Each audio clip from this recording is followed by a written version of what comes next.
Alô, gente, tudo bem? O radialista Rafael Renzel, de 43 anos, está internado neste hospital, que fica na cidade de Rio Negro, a 40 quilômetros de Medellín, na Colômbia. Nós tentamos gravar uma entrevista com o radialista Rafael Renzel, mas o hospital não permitiu que a gente gravasse nem com a nossa câmera, nem com um celular. Então, gentilmente, o Rafael vai conversar conosco por telefone. Rafael, em primeiro lugar, eu queria saber como é que você está se sentindo, como é que você está clinicamente. Foram muitas fraturas, né? O que mais preocupa realmente são as costelas, né? Que foram 7 costelas quebradas Do lado esquerdo. Do lado esquerdo. O meu lado esquerdo foi o mais atingido. Rafael sofreu um afundamento do tórax e das costelas do lado esquerdo. Isso pressionou os pulmões e causou um hemotórax, que é quando entra sangue na membrana que envolve os pulmões, e também um pneumotórax, que é quando entra ar na mesma membrana. Os pulmões estão fortes, estou fazendo aqui exercícios para enchê-los e eu não estou tendo nenhuma resistência. Rafael ainda tem uma pneumonia que já está cedendo aos antibióticos. Anteontem ele foi transferido para o quarto de onde conversou com o Fantástico. Até que momento você se lembra do voo? Dos voos que eu fiz para Chapecoense, esse realmente estava sendo o melhor voo de todos. Não podia existir momento ideal para todos. Naquele dia 28 de novembro, a equipe da Chapecoense voava para a Colômbia para disputar o primeiro jogo da final da Copa Sul-Americana contra o Atlético Nacional de Medellín. Foi a viagem com maior interação, né? Conversando com a imprensa, jogadores, comissão técnica e jogadores mais na parte do meio para frente do avião, e imprensa mais para a parte do meio para trás. 77 pessoas estavam a bordo. 9 tripulantes da empresa boliviana Lamia, 22 jogadores, 25 membros da comissão técnica e dirigentes e 21 jornalistas, entre eles Rafael. Você estava sentado aonde exatamente, Rafael? Eu estava à direita, no penúltimo banco, no banco do meio. Nas poltronas ao lado estavam o jornalista Renan Anholim, repórter da Rádio Oeste Capital de Chapecó, a mesma rádio que Rafael trabalha, e o cinegrafista da RBS TV, Djalma Araújo Neto. Toda vez que perguntávamos quanto tempo faltava, sempre respondiam os comissários que faltava 10 minutos, mais 10 minutos, mais 10 minutos, e de repente simplesmente desligaram as luzes do avião. Desligaram os motores e aí todo mundo voltou para o seu assento e colocou o cinto de segurança. A hora que isso aconteceu, causou um certo temor, mas ninguém imaginaria que a gente bateria naquele morro. Nem um segundo alguém da cabine ou um comissário disse: coloquem os cintos de segurança porque há um risco disso ou daquilo. Não avisaram nada aos passageiros? Nada, absolutamente nada. Nós ficamos voando sem saber absolutamente nada do que iria acontecer. Você chegou a reparar que os comissários, eles se prepararam para o pouso, eles sentaram, botaram os cintos, etc., ou você não chegou a reparar isso? Eu reparei, porque 2 dos sobreviventes estavam atrás de mim, né, dos bolivianos. Eram a comissária de bordo, Ximena Soares, e o técnico de voo, Erwin Tumiri. Eu reparei que houve uma aflição muito grande por parte da comissária que sobreviveu. Ela foi para o lugar dela, ela colocou o cinto de segurança e quando ela ficou muito aflita, daí realmente a aflição tomou conta. Mas não lembro de ter havido gritaria, não lembro de ter pânico no avião. Um silêncio, assim, estarrecedor.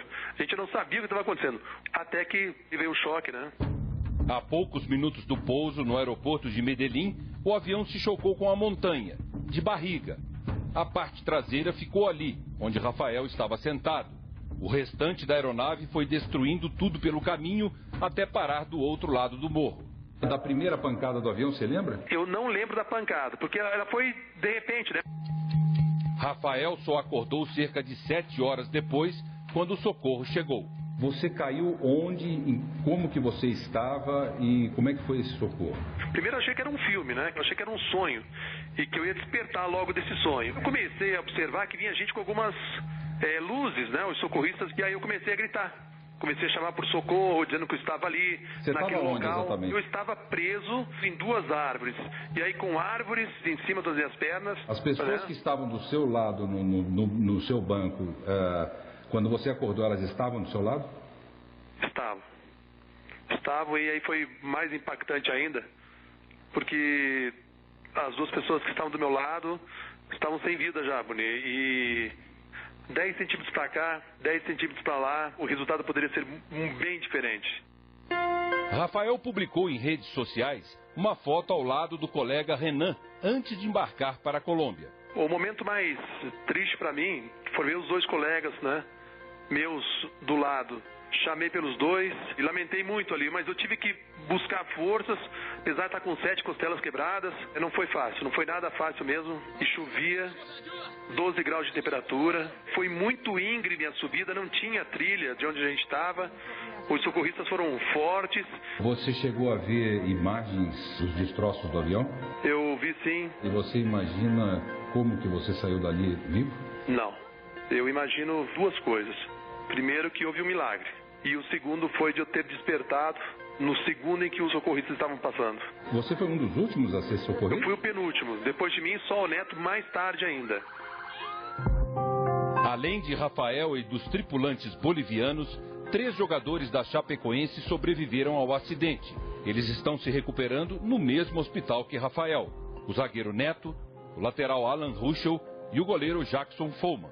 Em que momento que você se deu conta de que praticamente quase todos tinham morrido dentro do avião? Eu acho que foi no terceiro dia que eu fiquei sabendo mesmo e lamentando terrivelmente uma tragédia para uma cidade de 220 mil habitantes. Rael diz esperar uma apuração rigorosa sobre as causas da tragédia. Segundo as autoridades colombianas, o avião da Lamia caiu porque não voou com a quantidade necessária de combustível. O que eu fico mais assim impressionado é que as pessoas morreram não por uma falha mecânica, não, as pessoas morreram por uma falta de discernimento de um sujeito que de repente por uma economia boba. Então isso é revoltante. Rafael, como é que você está emocionalmente nesse momento? Melhorei muito emocionalmente. Eu lembro uma passagem que minha esposa informou que no dia do acidente apareceram na minha casa para informar do acidente do avião. 2 pessoas com o nome Rafael estavam no avião. Só que a empresa não informou qual deles tinha falecido. E o meu filho de 11 anos batia no peito e dizia que sentia minha respiração. Então, isso aí realmente foi muito forte para mim.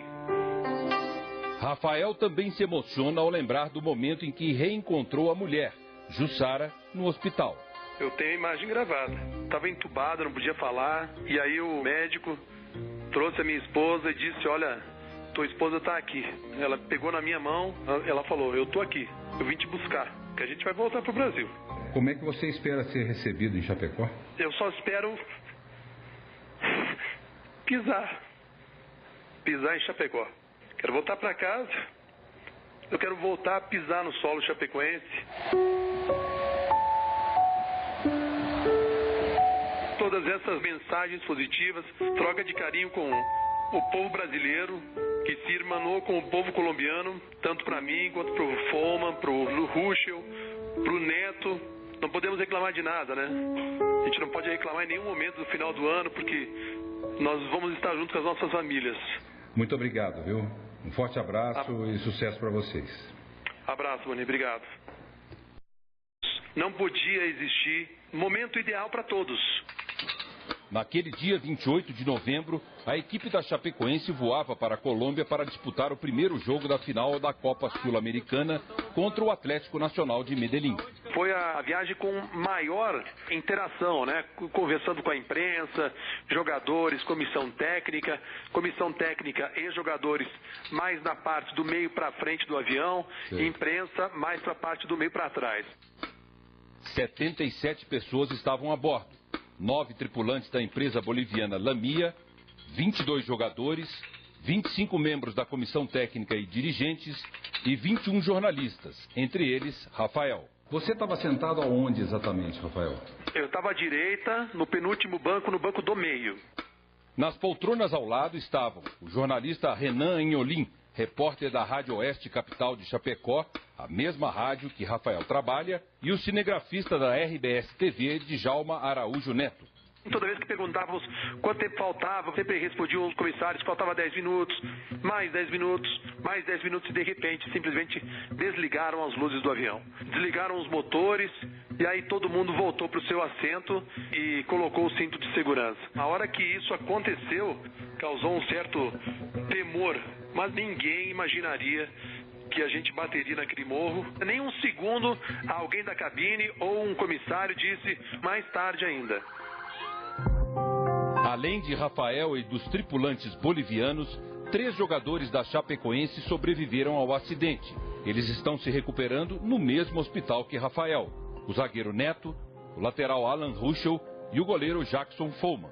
Em que momento que você se deu conta de que praticamente quase todos tinham morrido dentro do avião? Eu acho que foi no 3º dia que eu fiquei sabendo mesmo e lamentando terrivelmente uma tragédia para uma cidade de 220 mil habitantes. Rael diz esperar uma apuração rigorosa sobre as causas da tragédia. Segundo as autoridades colombianas, o avião da Lamia caiu porque não voou com a quantidade necessária de combustível. O que eu fico mais impressionado é que as pessoas morreram não por uma falha mecânica, não, as pessoas morreram por uma falta de discernimento de um sujeito que de repente por uma economia boba, então isso é revoltante. Rafael, como é que você está emocionalmente nesse momento? Melhorei muito emocionalmente. Eu lembro uma passagem que minha esposa informou que no dia do acidente apareceram na minha casa para informar do acidente do avião. 2 pessoas com o nome Rafael estavam no avião, só que a empresa não informou qual deles tinha falecido.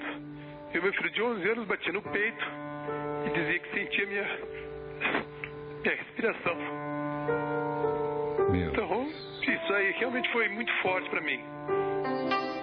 Coloquem os cintos de segurança porque há um risco disso ou daquilo. Não avisaram nada aos passageiros? Nada, absolutamente nada. Nós ficamos voando sem saber absolutamente nada do que iria acontecer. Você chegou a reparar que os comissários, eles se prepararam para o pouso, eles sentaram, botaram os cintos, etc., ou você não chegou a reparar isso? Eu reparei, porque 2 dos sobreviventes estavam atrás de mim, né, dos bolivianos. Eram a comissária de bordo, Ximena Soares, e o técnico de voo, Erwin Tumiri. Eu reparei que houve uma aflição muito grande por parte da comissária que sobreviveu. Ela foi para o lugar dela, ela colocou o cinto de segurança e quando ela ficou muito aflita, daí realmente a aflição tomou conta. Mas não lembro de ter havido gritaria, não lembro de ter pânico no avião. Um silêncio, assim, estarrecedor. A gente não sabia o que estava acontecendo, até que veio o choque, né? A poucos minutos do pouso no aeroporto de Medellín, o avião se chocou com a montanha, de barriga. A parte traseira ficou ali, onde Rafael estava sentado. O restante da aeronave foi destruindo tudo pelo caminho até parar do outro lado do morro. Da primeira pancada do avião, você lembra? Eu não lembro da pancada, porque ela foi de repente, né? Rafael só acordou cerca de 7 horas depois, quando o socorro chegou. Você caiu onde, como que você estava e como é que foi esse socorro? Primeiro eu achei que era um filme, né? Eu achei que era um sonho e que eu ia despertar logo desse sonho. Eu comecei a observar que vinha gente com algumas luzes, né? Os socorristas, e aí eu comecei a gritar. Comecei a chamar por socorro, dizendo que eu estava ali, Você naquele estava onde, local. exatamente? Eu estava preso em 2 árvores. E aí com árvores em cima das minhas pernas. As pessoas que estavam do seu lado, no seu banco, quando você acordou, elas estavam do seu lado? Estavam, e aí foi mais impactante ainda, porque as 2 pessoas que estavam do meu lado estavam sem vida já, Boni, e 10 centímetros para cá, 10 centímetros para lá, o resultado poderia ser bem diferente. Rafael publicou em redes sociais uma foto ao lado do colega Renan, antes de embarcar para a Colômbia. O momento mais triste para mim foi ver os 2 colegas, né, meus do lado.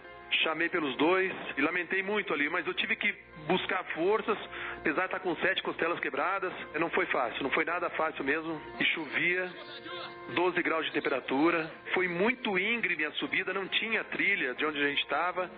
Os socorristas foram fortes. Você chegou a ver imagens dos destroços do avião? Eu vi sim. E você imagina como que você saiu dali vivo? Não. Eu imagino 2 coisas. Primeiro, que houve um milagre. E o segundo foi de eu ter despertado no segundo em que os socorristas estavam passando. Você foi um dos últimos a ser socorrido? Eu fui o penúltimo. Depois de mim, só o Neto.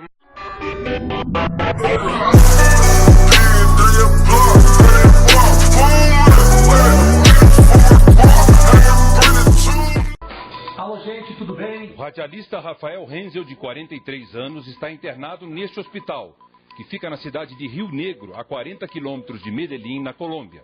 Nós tentamos gravar uma entrevista com o radialista Rafael Renzel, mas o hospital não permitiu que a gente gravasse nem com a nossa câmera, nem com um celular. Então, gentilmente, o Rafael vai conversar conosco por telefone. Rafael, em primeiro lugar, eu queria saber como é que você está se sentindo, como é que você está clinicamente. Foram muitas fraturas, né? O que mais preocupa realmente são as costelas, né? Que foram 7 costelas quebradas Do lado esquerdo. Do lado esquerdo. O meu lado esquerdo foi o mais atingido. Rafael sofreu um afundamento do tórax e das costelas do lado esquerdo. Isso pressionou os pulmões e causou um hemotórax, que é quando entra sangue na membrana que envolve os pulmões, e também um pneumotórax, que é quando entra ar na mesma membrana. Os pulmões estão fortes, estou fazendo aqui exercícios para enchê-los e eu não estou tendo nenhuma resistência. Rafael ainda tem uma pneumonia que já está cedendo aos antibióticos.